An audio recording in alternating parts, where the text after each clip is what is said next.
What's good, YouTube? This is Jay from TNJ, and welcome back to the Whitetails Dynasty, coming off of, just a crazy season, upsetting #1 Ohio State in the Big Ten Championship. And look at this. We get Coach of the Year for the third straight season. Just incredible. So let's just look at our schedule and just recap this season as a whole. And, the funny thing is, coming into this season, we thought we had a pretty good strength of schedule, but just looking at everybody's record, everybody didn't finish the way we thought they would. Just look at Kentucky, Washington, and Virginia. They all finished 500 or below. And really, our defense didn't start out that great. You can see we gave up 17, 21, and 28 points respectively. Then we went on to Minnesota, our first Big Ten game. We gave up 24 and then 42, barely beating Rutgers, and then 52 to Marquette. That's when we started making the change as far as moving Alvin Ebiseli, who is a senior, and we will look at him later, but we moved him over to defensive end, moved him into the starting lineup, and then moved Jonathan Simmons, the outstanding freshman, over to nose tackle, and that made the difference. You can see here. So we started playing good defense versus Navy, 35-28. Iowa, we only gave up 7. Northwestern, 17. Illinois, 10. Nebraska, we gave up 38, obviously. We lost that game. But Wisconsin, 3. Straight shut them out. And then, obviously, Ohio State, 17-14. We're just looking at the rest of our teams, though. This is the kind of season that a lot of our competition had. Nobody really stood out. Navy had a good season. Nebraska had a good season. Then Ohio State. And that's really it. Really, the Big Ten had a very down year, and I'm expecting a big bounce back year next season. So let's look at the final top 25 before going into bowl season. And Florida State is #1. They ended up beating Virginia Tech 27-10. But look at this SEC championship, 49-42. Wow, that was an insane game. Georgia finishes 8-5. Remember, I think they already have 2 national championships in this series. I know Iowa won last year. I should probably start keeping a record of who wins it each year, but I know Georgia didn't win it before. I'm pretty sure they won it twice. And then obviously Ohio State, with that loss, only drops down to 4. So I guess since we're number 8 in the country now and they're #1, they dropped down to 4. So they didn't drop down that much, to be honest, because there was really a chance that they could have still been in the national title game. With maybe a loss to, if LSU would have lost in Kansas State, it looks like they didn't even have a conference championship. I think Ohio State maybe could have been 3. You never know. But then looking at the rest of the top 10, Penn State finishes 9-3, so they were one of the good teams in the Big Ten. And just looking at the rest of the top 10, not a lot of one-loss teams, only 2. I'm pretty surprised at that. There's usually more than that. But let's just look at the rest of the top 25. Let's see if there's any more 2-loss teams here at the bottom. No, looks like that's it. Even 6-6 USC is 25. The Heisman Trophy goes to Robbie Richardson out of Cincinnati. He's a 75 overall running back winning the Heisman. Let's just see the type of numbers he put up. Whoa. So he ran for 2,500 yards, 395 carries, 6 yards a pop, 22 rushing touchdowns. Wow. That's incredible. And he only had 1 rush of more than 20 yards. That's crazy. He must have been just getting a ton of carries. That's probably what did it. And he ends up winning it over Lawrence, the running back for Florida State. He's 97 overall. Wow, he had double the yardage almost. And 6 more touchdowns? That's incredible. All-Americans. Let's just see if we had any All-Americans, and it looks like we did not have any first-teamers on offense, but Shaq Royal wins it on defense. Let's look at the season he had. Career high in tackles with 32. He did have 8 tackles for loss, tied with his career high in sacks. That's a decent season. I wouldn't say that's an All-American season, but, I'll take it, to be honest. And let's see if any of our other guys did. No, they didn't. Xavier Storm wins it as a returner, first-teamer, and he didn't even take any back. But let's look at second team. So no second team All-Americans on offense as well. I'm pretty surprised at that. And let's see defense. Nobody on defense. Wow. That's incredible. But freshman All-American, D. Roberto gets it at quarterback. Honestly, no surprise there. Bryce Greer gets it for the tight end, and he was a backup tight end, and he ends up getting freshman All-American, 510 receiving yards, 4 touchdowns. That's actually really, really good for a backup tight end, gotta admit. But let's see, anybody else made it? Marquise Dorsey makes it, and he was the starter opposite of Elgin Lloyd this year. He only had an interception, a pass deflection, and 10 tackles. I mean, that wasn't a big season, but he did a really good job. And then Jordan Mason, our punter, makes it. I didn't even punt that much, and I don't even remember. Okay, so he had 19 punts. I mean, he didn't have that many punts either. His longest punt was 68. Oh, that's wide. Punts inside the 90, inside the 20 at 9. That's pretty good, actually. But yeah, I guess that's it. So let's go to the All Big Ten and see who was All Big Ten. Xavier Storm gets All Big Ten.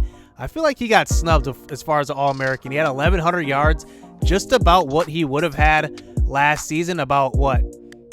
18 yards short and 1 less touchdown. He actually had more yards per reception, at a longer reception total on the season, and 84 per game. I mean, he had a better season than last year to me. Maybe the receptions are what brought him down here. He had about, what, 24 less? I mean, I guess that's quite a bit. But still, I think he still had an All-American season to me. Chris Coretta gets first team All Big Ten. Let's look at his season. 53 receptions, 657 yards, and 5 touchdowns. Not too bad. His freshman season, he definitely had his biggest season there. Shaq Royal wins it. First team All Big Ten. No surprise there. Nathan Beaver and Ryan Robinson both win it as all Big Ten guys. On the first team, let's look at second team. DiRoberto wins second team on offense. Let's see if anybody else won it on defense. Marvin Woods, wow. I mean, this guy was an All-American last year, and he just gets second team All-Big Ten. Pretty surprising there. And our kicker and our punter make it as well. Award winner. So Richardson did win the Heisman, so he's going to take home a few awards this year. DiRoberto finishes 8th in, I don't even know what award that was. Was that the O'Brien? Let's just see if anybody else finished in the top 5 of any award. Chris Coretta, close to the Mackey. I'm pretty surprised at that. Let's just keep going here. And no, I mean, we got disrespected this year. I'm really, really surprised. Even Xavier Storm, who was a All-American returner, doesn't even finish top returner. That's it. That is so surprising to me. I'm pretty surprised to see that. So let's look at bowl games and let's see where we end up. So we are going to be in a BCS bowl game. So let's just see if I believe Wisconsin should be somewhere up here. Maybe not. But we are going to be in a BCS bowl game. We don't know which one because I turned off BCS bowl tie-ins. But we do get a BCS bowl, so we don't know exactly which one. So Wisconsin and USF, they end up in the Heart of Dallas Bowl. They're 6-6. Nebraska ends up in the Gator Bowl versus the Florida Gators. That's pretty good for them. Georgia and Navy. Wow, I'd be interested to see if Navy wins this game. They've been having some really good seasons since getting promoted from the American Athletic. Ohio State ends up in the Rose Bowl, so they are the at-large team. And we end up in the Fiesta Bowl versus 10-3 unranked Cincinnati. Wow. I mean, that's disrespect. I mean, I don't know what to say about that. We are the Big Ten champions. We should be playing Kansas State in the Rose Bowl. Instead, Cincinnati. I mean, they do have the Heisman winner, but man, I feel like they are sliding us here. That is incredible. And look at this disrespect. Kirk Herbstreit's going with them. Wow. We have the #1 pass offense and the #1 total defense. I mean, that just shows the type of season we had. #5 rush defense, #4 pass defense. I don't think we're ever going to have a season this great again. I actually am going to make a tweak to the sliders for passing because I will show those at the end of this video, and then I'll show the change I'll make in the offseason video. Orange Bowl, Penn State, and I mean, look at this. I mean, Penn State went 9-3. We were the Big Ten champions, and they still go to a better bowl than us. I mean, that is, wow, I cannot believe this. Maybe it's our strength of schedule. I have no idea, but we straight up got disrespected. Auburn and Oklahoma are in the Cotton Bowl, and the national championship is obviously Florida State and LSU. That's going to be a good game. But wow, Fiesta Bowl versus Cincinnati. I feel disrespected. So let's look at the season stats here. Justin DiRoberto finishes with 3,800 yards, 31 touchdowns, 15 interceptions. That's an exceptional freshman season. And for those of you guys saying that he's inconsistent, I mean, he's a freshman. He is a freshman, and he is doing what he's doing, coming off of a Big Ten win. And Brian Simmons has approached us about transferring, and I think he might do it. He's had a great, I think, a couple of years of being a backup quarterback. I mean, just look at him. 8 touchdowns last season. Remember, he started those 2 games. He threw 8 touchdowns, 3 interceptions, and then 2 passing touchdowns this season. But he did actually have 8 rushing touchdowns as well. He's a dual threat quarterback and only 53 yards rushing, but a lot of those came within the 5. And honestly, I think he's a good quarterback. He deserves to have his shot as a starter. He will have 2 more years of eligibility. We'll see where he ends up, and probably his next team, he'll be in the 80s overall as well. So let's look at running back. Oh, we're so close to having a 1,000-yard rusher, Jabari Blaze. I guess he still could get it with a 150-yard game next in the bowl game versus Cincinnati, but 12 touchdowns, easily his best season as well. He will be trying for the NFL. I'm not sure he'll get it, but you know, it's a good thing for him that he did have a back-to-back double-digit rushing touchdown seasons, so not bad for him. Adam Murphy rushed 47 times for 202. Now, I had a plan for him going into this season that he would be more of the power back, but Jabari Blaze just showed that he can do it all this season.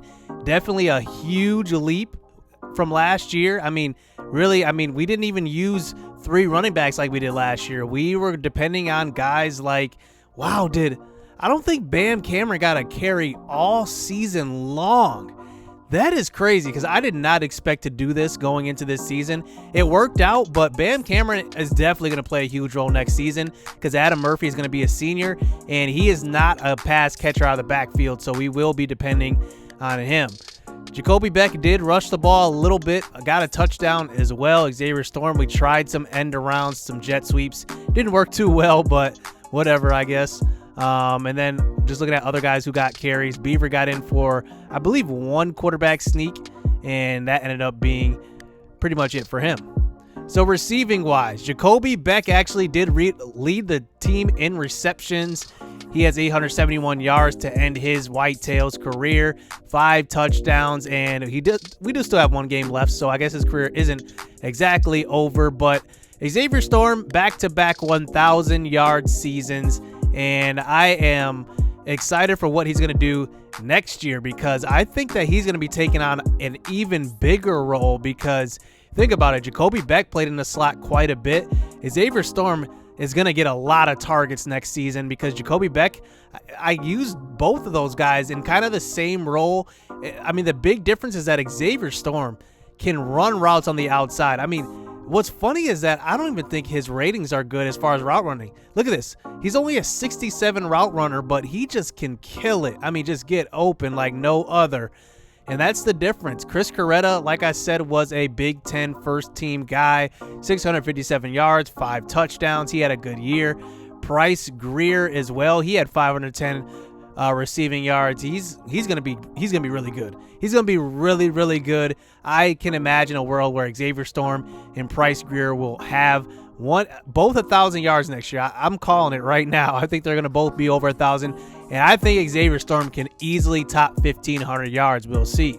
Now it's gonna be hard to top the most receiving yards in a season because Yarbrough, I mean, just amazing. And that guy just killed it with the Whitetails.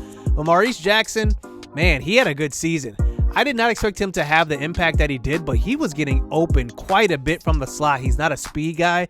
I really like Maurice Jackson, and that's why they call him Highlights Jackson. He could just get open and make a big play whenever. Francis Smith on the outside did get hurt, and he's going to miss the bowl game as well. I believe he got hurt in the Wisconsin game, maybe even the game before that. I think it was actually the game before that he got hurt, and he is done for the season. Jabari Blaze had a couple of catches out of the backfield, 27 for 153, 2 touchdowns. Anthony Swanson, I thought, was going to get a little bit more of playing time, but he ended up not cracking too much, and that is our receiving core. So offensive line, we had a good season. We had a really good season. 7 sacks given up by right tackle. That is unheard of. Usually we give up a lot of sacks, and we just did not do that this year. I'm pretty proud of these guys. Dante Nichols, yeah, he had a good year as well. He was at left tackle this year. he had a good season. Only 6 sacks given up. I mean, that is just amazing. And then you can just see the rest of our guys. I mean, this is unheard of. Our offensive line was great.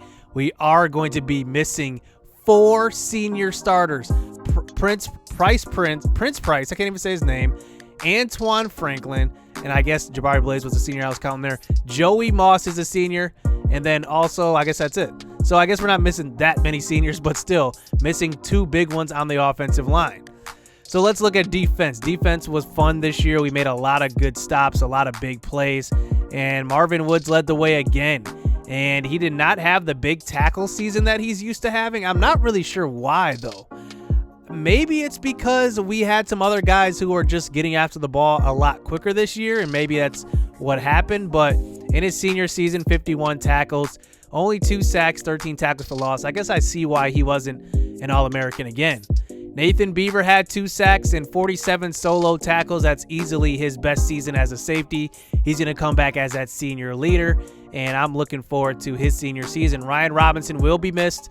I think he had a huge impact his first couple of years. I think last year was his best season, though. He had 6 sacks and 11 tackles for loss. That was easily his best season. He just killed it.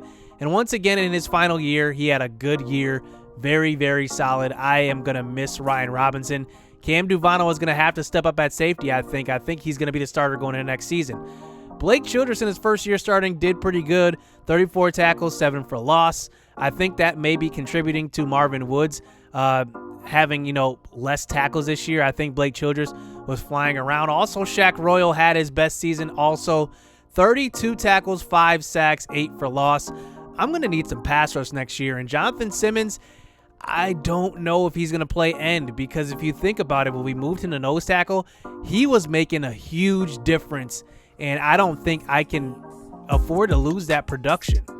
Derek Pinto, he moved over to middle linebacker, and he didn't have his greatest season, but he had a pretty good season, to be honest. 28 tackles is good for me, and I'm going to miss him a lot. Richard Lewis is going to be a senior next year as well.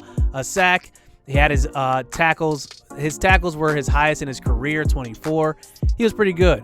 Our cornerbacks were good as well. Really, really good, to be honest. Zane Alexander played in the nickel slot position, but when we had 2 corners out there, he was on the outside. He had a really good season. Only a pick, but still, I'll take it. Elgin Lloyd will be missed, though. He's a senior, only 5'9". He played way bigger than his size indicated. But let's talk about the guy who made the biggest impact down the stretch. It was 100% Alvin Ebiselli. What a career he's had. I mean, just look at the numbers. He started his freshman year pretty much every single game, then kind of took a back seat his sophomores and junior seasons, and then stepped up in the last 6 games of the season, combining for 17 tackles, 7 for loss, 4 sacks. I mean, that is just incredible production. And who knows? He might have boosted his stock up a little bit. I think he'll go undrafted, but still, great season by him. Brad Robinson had 3 sacks at defensive tackle. And Marquise Dorsey actually had a good year on the outside. He had 10 tackles, 1 for loss. But he played really, really well on the left side of the field. I think that pass deflection thing, I don't think they record that stat right in this game. But I feel like he had way more than that, to be honest. And then Cam Duvano, like I said, he's going to have to step up next season. He will likely be the starter at strong safety. We'll have to see, but I don't think he'll have much competition. Now, I want to talk about Big Bobby Mathis. Now, he was supposed to be a big impact player, and I had him in a couple of games, but he did not make the impact that I thought he would have. And it kind of showed, because he definitely didn't really show up down the stretch, and I had to pretty much bench him. So that is it. That's going to do it here in the offseason. Make sure to submit your recruit, get it in, hit subscribe, hit that like button, stay tuned. Let's get it. Let's go. I be trying to do me, but they be trying to copy though. Only problem with that is they not me though. People act cool, but really they be shiesty though. They say they got your back, but they ain't even behind me though. I be low key, but police be trying to find